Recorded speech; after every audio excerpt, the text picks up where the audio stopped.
Hey guys, Justin and Tank here. Video 3 day check-in number 10 of the week. Sorry we're a little late. We got behind Monday and Tuesday, but thankfully we're being able to get this in before Tank heads out to Colorado for the weekend, I guess. Hopefully she comes back Few soon. days, yeah.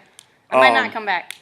Hopefully the challenge is going well for you. If not, feel free to comment below and let us know. But Tank's gonna go ahead and take over from here. What we've been experiencing are people coming into the gym or messaging on Facebook or texting us that they're feeling full, that they're having a hard time getting their food in. So we thought we'd give you guys some tips on how to get your food in and not feel so full, bloated, cramming it in, that kind of thing. So there are some really easy key ways of doing that. So the main thing is if you are trying to cram in your food into 3 huge meals, which sometimes Justin does, and it's not pretty. So your better bet is to do 4 to 6 meals through the day and just make them smaller. And another big tip is don't drink any water, any type of fluids with your meal. So that will help you achieve 2 things. One, chewing your food. If you're not drinking water to help the food go down, you have to use saliva to do that. So we want you to chew your food enough to aid in the digestion process. And 2, it'll help you not feel as full when you're eating that meal.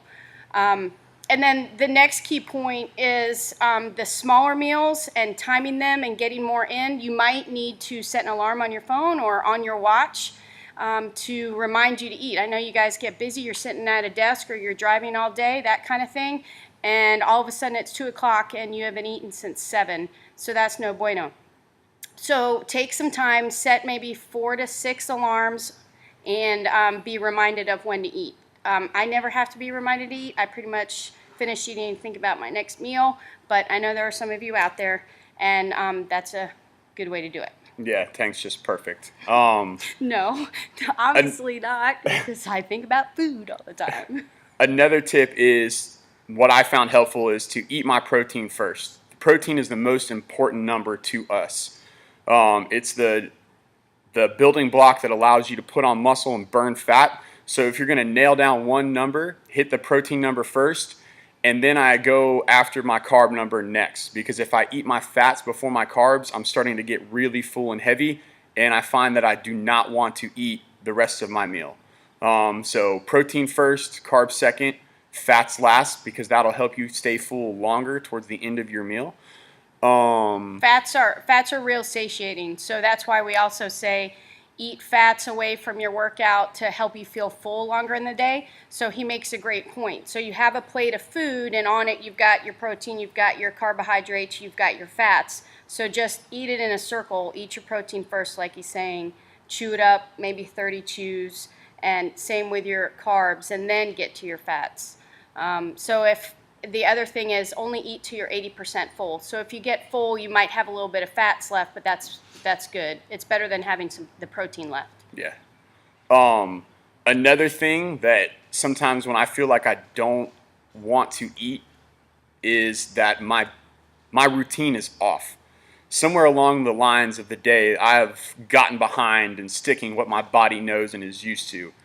And I'm a huge believer in, you know, tuning in and feeling what your body's telling you. And when I choose to ignore that, it puts me into an emotional deficit. It takes my day from an 8 down to a 4 emotionally.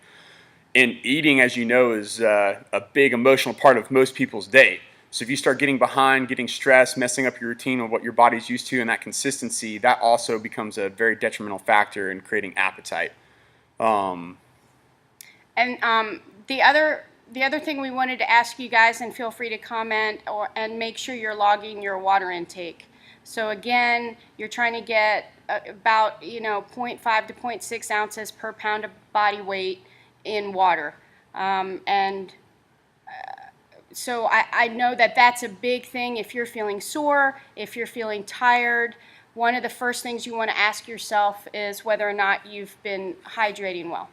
So that was another thing. And we wanted to also ask you about those BLGs we gave you, the basic lifestyle guidelines, how you guys were doing on that. And just to recap on those, they were your sleep and your water intake and your routines.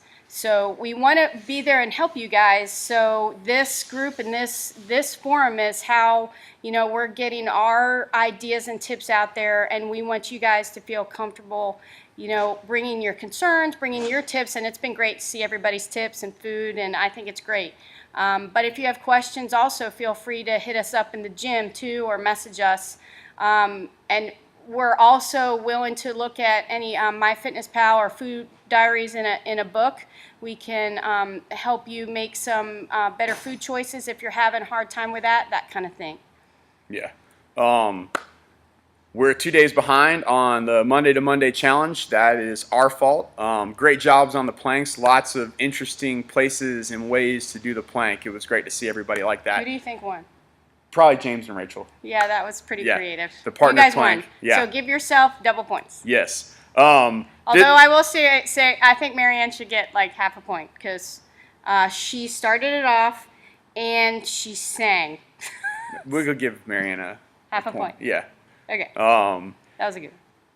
The next challenge that we want you guys to do is a max effort hang from the bar passively. But don't just attempt this once. Let's try to get in at least a minute to 2 minutes of passive hanging a day before you go for your max effort set passive hang.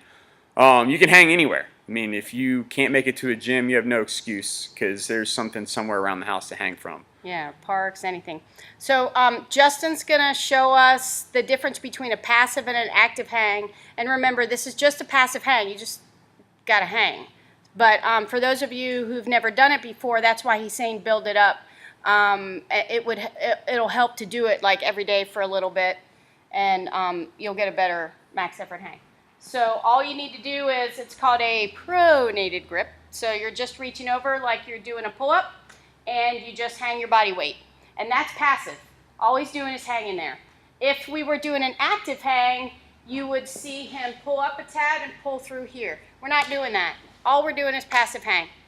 So you want to engage your core when especially when it starts getting harder. Sometimes it helps to have somebody talk to you, sing to you, feel free to sing, that kind of thing. All right. Next video will be tomorrow or Friday, and me and Tank will be going over sleep hygiene because that'll be really important for her as she makes the time change and travel and gets off routine as she flies to Colorado. Apparently so I'm trips the to guinea balance pig. that all out. Yeah. Yeah. See you See ya. later, guys.